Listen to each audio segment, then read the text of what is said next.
Here's John Wick's 8 famous takedowns that he used to kill people in John Wick.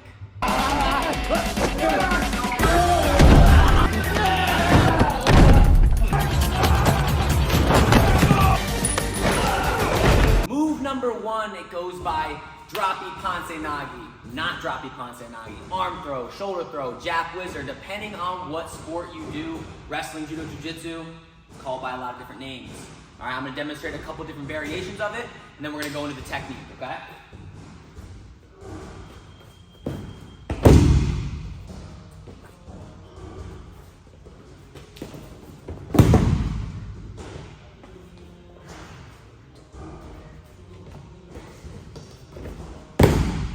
Okay, the most important thing with this throw is having control of my opponent's shoulder.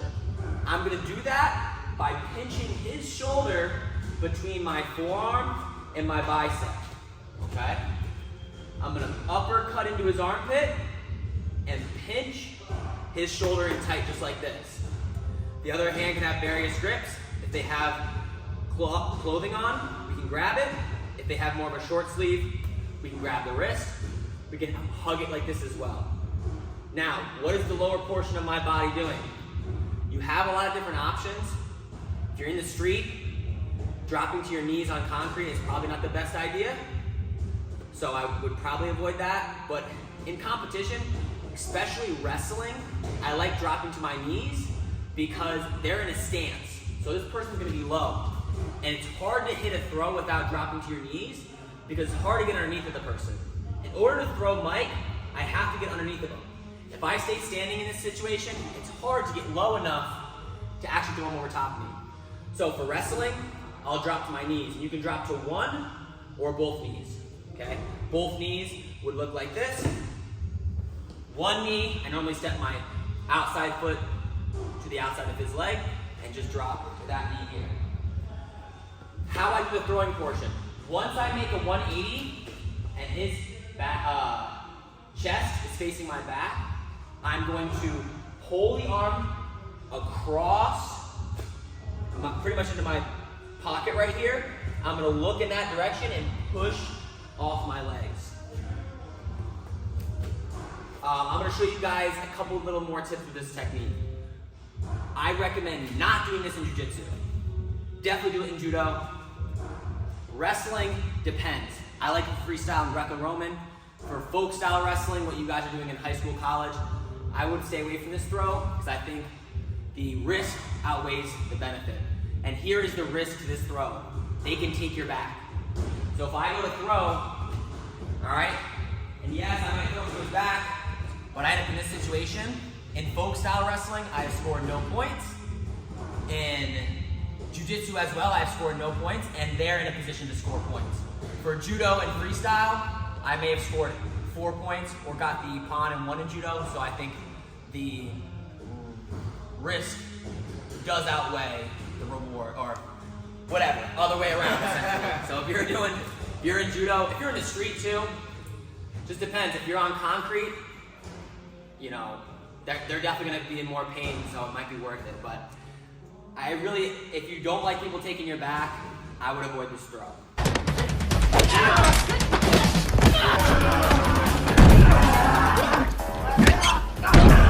Move number 2, not 1, 2, is gonna be foot sweeps. There's a lot of ways to hit foot sweeps. The way John Wick is hitting it is from behind, all right? And he's collapsing both feet together, okay? So in wrestling, we can use this as a mat return. All right, so I'm here behind the person. Again, in this video, they're grabbing clothes, which is perfectly fine, obviously, for the street or if they have a gi. But in wrestling, a lot of times, I'm grabbing just a grip on the neck and just a piece of their arm, okay? Now, what they're looking for is they're looking for timing of the feet moving, okay? So, if he has his feet planted and I go to sweep his feet, it's gonna be very difficult to sweep the feet. You want the person moving around and you wanna catch them while they're moving to make the foot sweep a lot easier, okay? So in this position, one foot sweep I like to do is as they go to face me, they step, okay? Then as this foot right here comes off the mat a little bit, that's when I catch it, okay? If you try to sweep a foot that has a lot of weight on it, it's not gonna move. You wanna sweep the foot as weight starts coming off of it, okay? And you wanna put all their weight on top of that foot. So I'm here, okay? He starts stepping away. The weight is coming off this foot. I straighten my leg out and sweep, then pull down in that direction there. So I want to talk to you guys about how I hit this foot sweep for my bottom portion, okay? When I sweep the foot, I don't want to sweep with a bent leg. All right, I don't want to kick them or anything like that. I want my leg to be straight, and I want to pretend like I'm kicking a soccer ball, right? I'm just passing a soccer ball like this. Especially if you don't have shoes on, you want to strike the foot with the bottom, or the ankle with the bottom of your foot. Okay, if you have a shoe on, it's not as big of a deal, but if you don't have shoes on, you're gonna break your toe, okay? Another way we can hit this foot sweep is just straight on with the person. Timing, again, is very important, so let's walk back this way a little bit. I get him stepping, now stop here, okay? The weight of his body is gonna start coming off this foot. That is when I come through with the sweep, with a straight leg. I kick the bottom here, and then I pull the weight over the foot I swept. So I sweep the foot and pull the weight down to that side.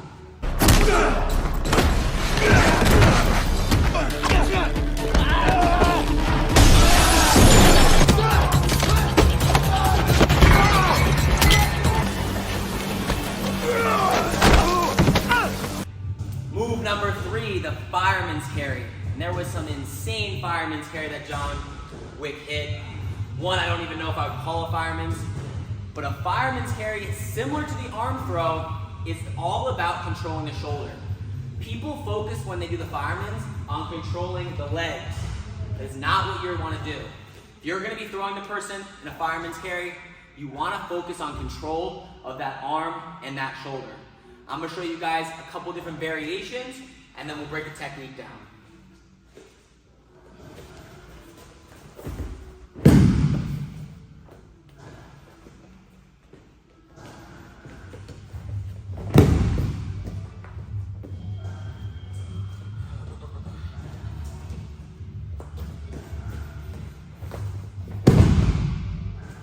Alright, so as you can see, a lot of different ways to hit this fireman's. Thing with the fireman's as well, which I kind of saw Wick doing, he was doing a lot of standing fireman's where he just reached down, grabbed the person and picked him up. Depends on the situation, but especially in like a sport like wrestling or jiu-jitsu, it's gonna be hard to pick the person up standing. And in judo, it's actually illegal. So, judo, you can't grab the leg. But if the person is bent over, it's hard to just step in and grab the leg. You're gonna drop your knees, just like I was talking with the Ipansinagi or shoulder throw. So when I'm here, I get really good control of the shoulder. Great time to hit this technique is when my partner even has an underhook on me, because it really locks this shoulder in place. I have really good control of this arm. Now, when I'm hitting a fireman's carry, and pretty much any forward throw, I want to get the person pressuring into me. So I push into them. When I feel that pressure back, I'm jumping into this throw, but only doing not a 180, but a 90-degree turn. Okay? And yes, I'm grabbing the leg, but that's just a target for me. It's something to grab onto. It really does not aid too much in the throw itself. The throw, again, is all about control of the shoulder. Once I have this shoulder control, I'm gonna lean towards my left shoulder here, kind of in front of me, and I'm gonna let go of the leg. I'm gonna lean towards this way, let the leg go, put my head up onto his chest, and I'm gonna run my feet around and get on top just like that. There was one I do want to actually try. We'll bring the crash pad out real quick because it looked a little dangerous, but I want to see if it actually works. So he had a single leg on the guy. All right. Then he has it like this, which I don't think is good. Just a little detail here. Whenever I have a single leg, I want my right hand, in this case, wrapping around the leg. That's so he doesn't slip his leg free. What John Wick did is he had his left hand here. Again, I'm not controlling the leg good enough here. There's space right here for his foot to essentially be able to pop out there, okay? So that's one thing I wouldn't recommend that he does.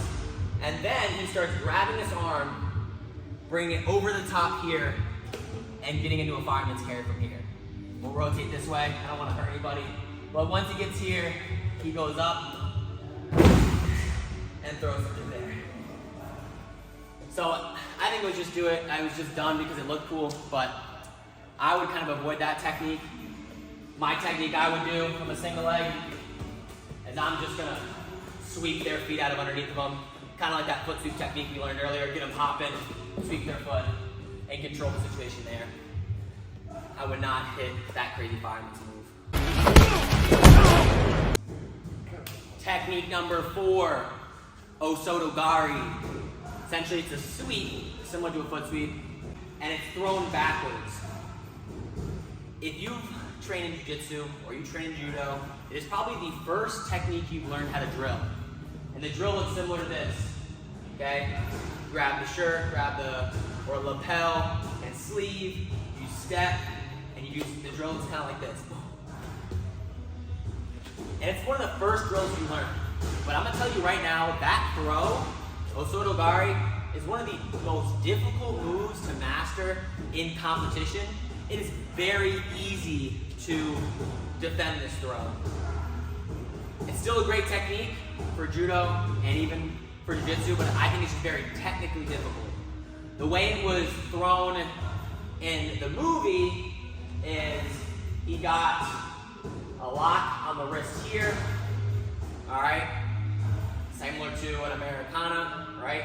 Lock in the wrist here, and then he steps and he throws in like this. Now here's some of the details on how we want to hit this technique if we are going to hit it, all right? First thing we want to do is we want to get a control tie. A lot of times you can grab the shirt and the wrist. Once you have a control tie, you're going to pull their weight onto the foot, you're going to sweep. Then you're going to step your outside foot far, kind of like almost in line with his foot. Then I'm going to take my other leg through, and I'm going to sweep the leg there. The difficult thing with hitting this, especially in like a sport like wrestling and jiu-jitsu, if they're down, bent over, and you're reaching this leg through to throw, it gets a little dicey. There are some techniques or some positions I would hit the move in. If I get a Russian tie, a 2-on-1 tie, and he's a righty lead here, there may be an opportunity to kind of hit here and throw there. And I don't even know if I would technically call that an Osoto gari, but that is an option where you may see it available. The reason why you can do it from here is because when I go to step in, I'm not off balancing myself. But if I'm facing my opponent and I go to step in, his head position keeps my upper body backwards, so it puts me in a really off-balancing situation. So if you want to hit this in jiu-jitsu or you want to hit this in wrestling, the way I would do this technique is I would get a Russian tie here, all right? I would step my right foot, the foot closest to him, almost onto his knee, and then I would stomp it to the mat as I hop in. This move again, I think it's a great technique, but it's very difficult to hit. It takes a long time to learn. Move number 5, the standing Peterson. The way it was hit in the movie, I don't even think I would hit it from this situation. The guy had like double underhooks like this, and this is kind of how it happened here. He stepped behind and trapped this arm, and then just rolled across the back there.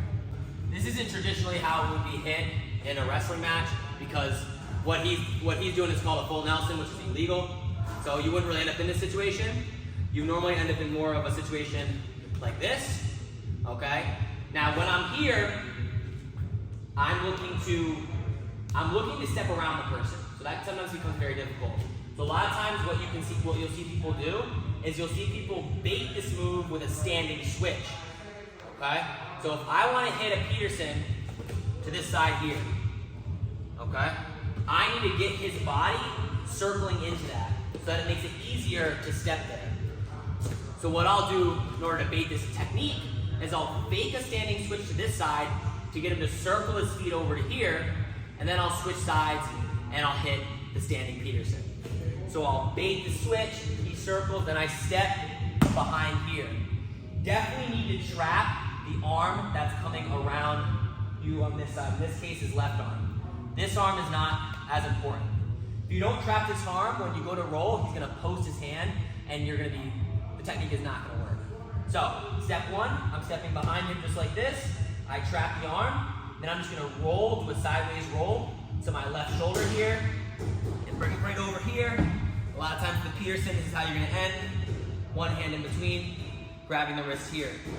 For jiu-jitsu, I actually don't recommend putting your hand in between here. So, kind of scooch over here a little more. So depending on what you're trying to do, for wrestling, perfectly fine to end here.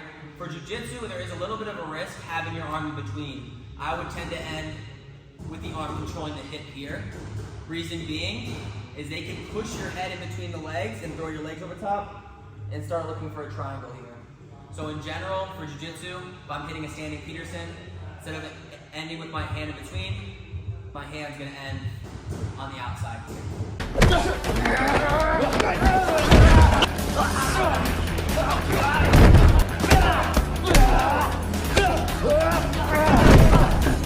Move number 6, Sode to tsurikomi goshi, judo move.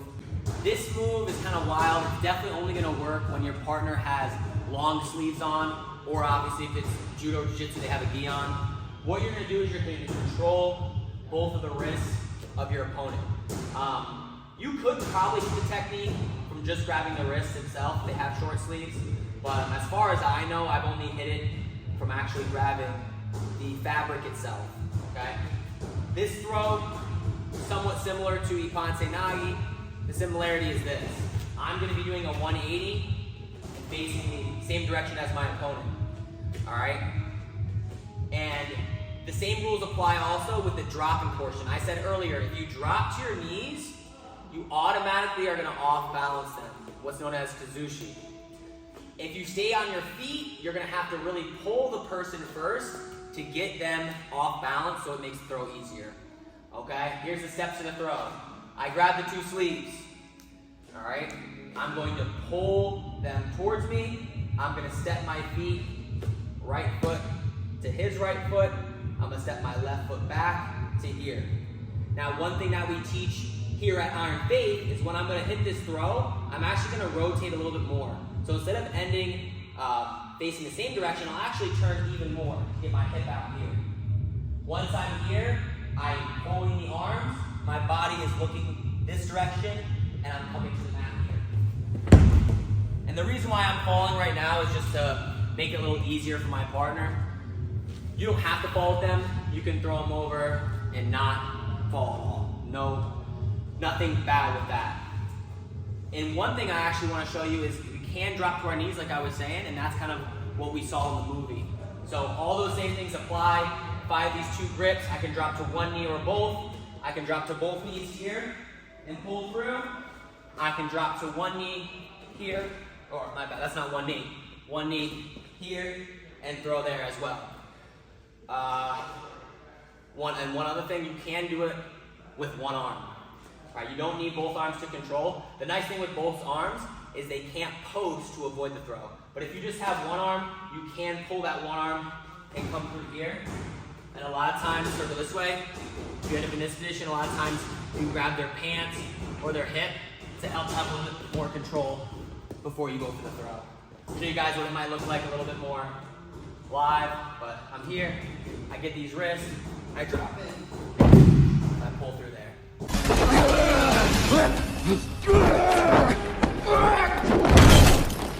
Move number 7, lat drop, all right? This one's very common in wrestling, especially in freestyle or Greco-Roman. The way it was performed in the video was kind of weird because he had the guy's jacket, but he essentially had double overs and kind of pinched the guy in here. If we're gonna throw this technique from this position, it is important to get the arms trapped down low. So pretty much at the elbows, If I trap above the elbows, it's easier for him to jack his body up. So if I'm gonna hit this technique from double overs here, I'm going to try and lock low here, okay? Now, when I'm hitting this technique, I'm actually bringing the crash pad out because I wanna be able to do it correctly and don't wanna hurt anybody. So once I have a lock, whether it's over top, double, under over, which is what I'll show next, pretty common. What I'm gonna do is I'm gonna step my feet in. So I'm pretty much stomach to stomach, chest to chest. I wanna get below him. I want my hips to be below his hips. Since Mike's a good amount taller than me, I actually don't have to get that low. And then once I get low, I'm gonna turn in one direction and I'm throwing him over my shoulders. So I'm here, squatted, I have my lock, and I'm gonna stand up from this position and lean over top of one of the shoulders. If I have double overhooks, it does not matter which side I go to. So I'm here, I'm gonna lock, I'm gonna drop low, okay? I'm gonna step my feet in, and I'm gonna throw him over this shoulder in this case, all right? So we'll get a little closer too. So I'm here, I'm gonna straighten my body up so his feet come off the mat, and I'm gonna lean over this side. Okay, show you two other variations quick. I don't wanna kill Mike with these throws. So another variation I like is over under. This position I think is a great one to throw to. And a lot of times I'll set this up with an inside trip here. So if I'm in this situation here, let's back up just a little bit. I'm wrestling here, I got an overhook on this side. I'll come in, I'll hook the leg here. All right? And I'll even pretend like I'm going for a forward throw. I'm trying to throw him this way. All right? And then once he counteracts that forward throw and kind of puts his feet back on the mat, I'll step, turn this way real quick. I'll step this foot in to have both feet in, and then I'm throwing him over the overhook side over here. So I'll hook the leg, he kind of puts his foot back on the mat, I'm gonna step in here and throw that way. This one's good for any style. It's the only risk you normally have is people posting. So as you go to throw, they post. And that a lot of times happens when you're just not setting it up good enough. I do want to show you guys one other perfect time to hit this. Sometimes people will hit a single leg on you. When they hit a single leg on you and you sprawl, they'll start to recover by grabbing around your back. So you hit a single here. So my opponent hits a single, boom, I'll start sprawling and they'll grab the back, which I don't recommend you do, but a lot of people will do. He's got his hand wrapped around like this. No good for him, especially if he's driving into me. Once he starts driving into me, I'm gonna look for that underhook on the opposite side, step both feet in, and throw him over the overhook side. So I'm here, I feel him driving in a little bit, trying to push me out of bounds. Then I throw there. Move number 8, standing switch, flip-a-rooney. Never seen this move in my life. Probably a horrible move to actually hit in a competition. Because my guess is most of the moves have already been done that work. And now some of these movie moves are just ridiculous, okay?